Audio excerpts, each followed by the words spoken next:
नमस्कार प्रेक्षकांनो. ठरलं तर मग या मालिकेच्या आजच्या भागामध्ये काय घडलं हे आपण पाहूयात. कल्पना आणि प्रतिमा दोघीजणी मिळून सायलीच्या डोहाळ जेवणाचं प्लॅनिंग करत असतात. डोहाळ जेवण उद्याच करायचं असं ठरतं. आता सायली गोलूला प्रतिमाकडे देते कारण तिला कुसुमसोबत बोलायचं असतं. ती बाजूला जाऊन कुसुमशी बोलू लागते. तिला सतत सोनलची काळजी वाटत असते.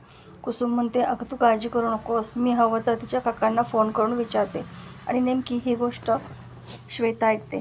ती लगेच आडोशाला जाऊन त्यांचं बोलणं ऐकू लागते. सायली तिच्याशी फोनवर बोलण्यात दंग असते. कल्पना गोलूला खाली सोडून देते आणि नेमकी गोलू रांगत रांगत दरवाजाच्या बाजूला जातो. सायली फोनवर बिझी असते आणि कल्पना तिच्या गप्पांमध्ये बिझी असते. त्यामुळे गोलूकडे त्यांचं लक्षच नसतं. इकडे श्वेता लगेच प्रियाला कॉल करते आणि सायली त्या मुलीच्या काकांबद्दल बोलत आहे असं सांगते. तुझ्याकडे सगळे त्या मुलीचे फोटो आणि ती चिठ्ठी सगळं रेडी आहे ना, असं ती प्रियाला विचारते. प्रिया म्हणते, हो सगळं रेडी आहे. सचिनला आत्ताच सांग की हे सगळं पोस्ट करायला. आश्रमामध्ये आज त्या मुलीची खबर पोहोचलीच पाहिजे. ते लगेच सचिनला कॉल करून सगळा प्लॅन सांगतात. आता इकडे गोलूचं दरवाजामध्ये बोट जाणार असतं, पण तितक्यात सायली येऊन त्याला वाचवते. पण हे सगळं अस्मिता पाहते आणि अस्मिता सगळ्यांवरती चिडते. हे असं लक्ष देताय का तुम्ही गोलूकडे? आत्ता त्याचं बोट दरवाजामध्ये चेंगरलं असतं. आता कल्पना, प्रतिमा सगळेच जण तिला समजावण्याचा, गोलू आता रांगायला लागलाय की नाही, त्याच्यामुळे तो आता एका ठिकाणी थांबणार नाहीच आहे. त्याच्यामागे असंच आपल्याला धावपळ करावी लागणार आहे. अस्मिता रागातच म्हणते, यासाठीच मी म्हणते की बाळाला सांभाळायला कोणीतरी एखादी नॅनी असायला हवी. आता अश्विन तिच्यावरतीच ओरडतो, अगं तुला कळतंय का, तू मम्मा आणि सायली बहिणीसोबत बोलते, त्यामुळे जरा भान ठेवून बोल. अस्मिता म्हणते, मी काही वेगळं बोलते का? फक्त बाळाची काळजी घेणारं सतत त्याच्यासोबत असावं इतकंच माझं म्हणणं आहे. या पलीकडे मी काहीच बोलत नाही आहे. तुम्हाला नॅनी ठेवण्याबद्दल इतका प्रॉब्लेम का आहे? अश्विन तिला समजावतो आणि शांत बसवतो. सायलीसुद्धा म्हणते की मी आता इथून पुढे गोलूकडे व्यवस्थित लक्ष देईल.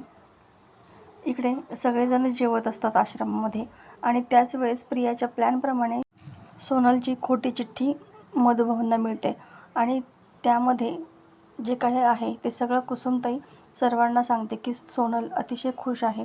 आता त्या चिठ्ठीसोबत काही फोटोसुद्धा असतात ज्यामध्ये सोनल अतिशय खुश वाटत असते आणि ती तिच्या आईवडिलांसोबतही असते. त्यामुळे सगळ्यांनाच खात्री पटते की सोनल आता एकदम व्यवस्थित आहे. मध्येच मानसी प्रियाचा विषय काढते आणि ती आपल्या आश्रमामध्ये खूप वाईट मुलगी आली होती असं ती बोलते. त्यावेळेस मधुभाऊ तिला समजावतात आणि असं बोलायचं नाही, आता त्यामुळेच तर ती जेलमध्ये आहे की नाही ते तिला समजावून सांगतात. इकडे सायली ते फोटो आणि चिठ्ठी पाहते आणि तीसुद्धा निर्धास्त होते. पण गोलूच्या बाबतीत जे काही झालं ते सतत तिला आठवत असतं आणि त्यामुळे ती खूपच काळजीमध्ये असते. अर्जुनला बरोबर कळतं की नेमकी काहीतरी झालं आहे. तेव्हा सायली त्याला विचारते की मी चांगली आई होऊ शकेल ना, म्हणजे आपल्या बाळाच्या बाबतीत मी कुठला हलगर्जीपणा नाही ना करणार. असा ती प्रश्न विचारल्यानंतर अर्जुनलाही कळत नाही की काय बोलावं. नेमकी काय झालं आहे असं तो तिला विचारतो आणि त्यानंतर सगळा घडलेला प्रकार ती त्याला सांगते. तेव्हा अर्जुन तिची समजूत काढतो. तू अजिबात काळजी करू नकोस, तू जास्त बाळाचा विचार करतेस ना, त्यामुळे तुला असं वाटतंय, पण तू खूप छान आई होणार आहेस हे मला नक्कीच माहिती आहे. तुलाही अशी भीती वाटते आहे कारण तू तुझ्या पोटातल्या बाळावरती आत्तापासूनच खूप प्रेम करतेस आणि त्यामुळेच तू अशी रिॲक्ट झाली आहेस. पण तू अजिबात काळजी करू नकोस, तू एकदम उत्तम आई होऊन दाखवशील. अर्जुनच्या बोलण्यामुळे सायलीला जरा धीर येतो. आता इकडे श्वेता सगळे झोपल्यानंतर गुपचूप उठते आणि जिथे सगळे मुलं झोपलेले असतात त्यांच्याजवळ जाऊन प्रत्येक मुलीचे फोटो काढू लागते. आता हे सगळे काढलेले फोटो ती प्रियाला सेंड करते आणि खाली मेसेजसुद्धा एक टाईप करते की ही मानसी आहे, हिचं आणि तुझं काय वाकडं आहे गं, सतत तुला शिव्या देत असते. प्रिया ते सगळे फोटो पाहते आणि मेसेजसुद्धा वाचते. प्रिया मानसीचा फोटो पाहून म्हणते, हिला खूप पुळका आहे ना तिच्या सायलीचा, सतत तिच्या नावाने पुढं पुढं पुढं पुढं करत असते. पण आता सायलीमुळंच या सगळ्यांचं आयुष्य कसं बरबाद होतं आहे ते. तितक्यात नागराज त्या गौरीचाही फोटो पाहतो आणि तो म्हणतो की त्या माणसीकडे फोकस करू नको, या गौरीकडे फोकस कर. तेव्हा प्रिया म्हणते, तो तर माझा हुकमाचा इक्का आहे, त्याला मी अशी नाही काढणार. पहिले त्या माणसीचं काहीतरी करावं लागणार आहे. त्या सायलीचे आता मी असे हाल करणार आहे ना की तिला वाटलं पाहिजे की या सगळ्या त्रासापेक्षा मरण परवडलं. आता दुसऱ्या दिवशी आश्रमामध्ये 2 नवीन मुली आलेले असतात. सायली त्यांचे फॉर्म भरून घेते आणि मधुभाऊंना सांगते की या आता मुलींचे सगळे फॉर्म मी पोलीस स्टेशनला सुद्धा जमा करून येते, म्हणजे यांना कोणी शोधायला येत असेल तर आपल्याला लगेच कळेल ना. आता श्वेता हे सगळं पाहत असते आणि सगळे मुलं गेल्यानंतर ती सायलीला चहा देते आणि लगेच तिच्या पायाशी बसून तिचे पाय दाबू लागते. ती सायलीचं भरभरून कौतुक करते आणि मला तुझ्याशी काहीतरी बोलायचं आहे असं विचारते. मी जेव्हा तुला पहिल्यांदा भेटले होते तेव्हा तुला म्हणाले होते की काहीतरी मी काम करेल म्हणून, तेवढाच मला आश्रमाला हातभार लावता येईल ना. तेव्हा सायली म्हणते, अगं पण त्याची काहीच गरज नाही आहे. तू आत्ताही मुलांवर लक्ष ठेवतेस. पण अचानक तिला अस्मिताचं बोलणं आठवतं आणि ती विचारते की तू माझ्या घरी माझ्या नंदेच्या छोट्या बाळाला सांभाळायला येऊ शकतेस का. तेव्हा श्वेताला तो खूप आनंद होतो आणि ती लगेच हो असं म्हणते. आता सायलीला सुद्धा मनातून वाटत असतं की श्वेतासारखी विश्वासू मुलगी गोलूला सांभाळण्यासाठी नाही भेटणार. पण श्वेता मनात विचार करते की खरंच प्रिया म्हणाली होती ना तेच बरोबर आहे. ही सायली अतिशय मूर्ख आहे, पटकन कोणावरही विश्वास टाकते.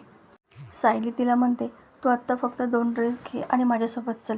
नंतर पुन्हा एकदा चक्कर मारल्यानंतर आपण तुझे सगळं सामान आमच्या घरी घेऊन जाऊ. आणि असंही घरी माझ्या डोहाळ जेवणाची तयारी चालू आहे, त्यामुळे तेवढीच तुझी मदतही होईल सर्वांना. आता श्वेता लगेच निघून जाते. कुसुमताई आणि मधुभाऊ तिथे येतात. तेव्हा सायली त्यांना सांगते की मी श्वेताला गोलूला सांभाळण्यासाठी घरी न्यायचा विचार करते. तसं मी तिला सांगितलंही आणि ती हो सुद्धा म्हणाली. कुसुमताई म्हणते, पण मुलांनाही तिचा खूप लळा लागलेला आहे गं, मग ते कसं ॲडजस्ट करायचं. तेव्हा सायली म्हणते, ती अधूनमधून येत जाईल ना. मधुभाऊंनाही ते पटतं आणि ते सुद्धा होकार देतात. आता तितक्यात आश्रमातीलच 2 मुलं नाराज होऊन तिथे येतात. सायलीने विचारल्यानंतर ते सांगतात की सगळ्या मुलीच ट्रिपला जाणार आहेत, आम्हाला तर ट्रिपला नेतच नाही आहेत. तेव्हा सायलीलाही या ट्रिपबद्दल काही माहीत नसतं आणि कुसुमही विसरलेली असते की उद्याच ट्रिप जाणार आहे म्हणून. इकडे श्वेताचा कॉल आला म्हणून कॉन्स्टेबल प्रियाकडे मोबाईल घेऊन जाते. श्वेता विचारते, तू जेलमध्येच आहेस ना. अगं तुला एक महत्त्वाची बातमी द्यायची आहे. सायलीचं उद्या डोहाळ जेवण आहे आणि या आश्रमातील सगळ्या मुली ट्रिपला सुद्धा जाणार आहेत.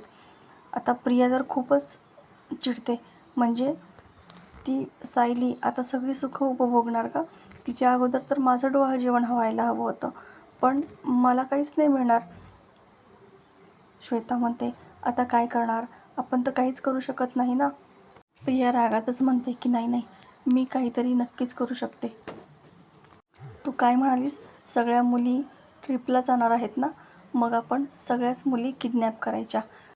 तू याबद्दल सगळं सचिनला सांगून ठेव, सचिन सगळ्या गोष्टी मॅनेज करेल. त्या सायलीला मी डोहाळ जेवणाचं सुख कधीच उपभोगू देणार नाही. तर प्रेक्षकांनो, येणारा भाग अतिशय रंजक आपल्याला पाहायला मिळणार आहे. अशाच मालिकेच्या नवनवीन व्हिडिओ अपडेटसाठी चॅनलला सबस्क्राईब करा. नोटिफिकेशनसाठी बेल आयकॉन अवश्य दाबा. व्हिडिओ पाहिल्याबद्दल धन्यवाद.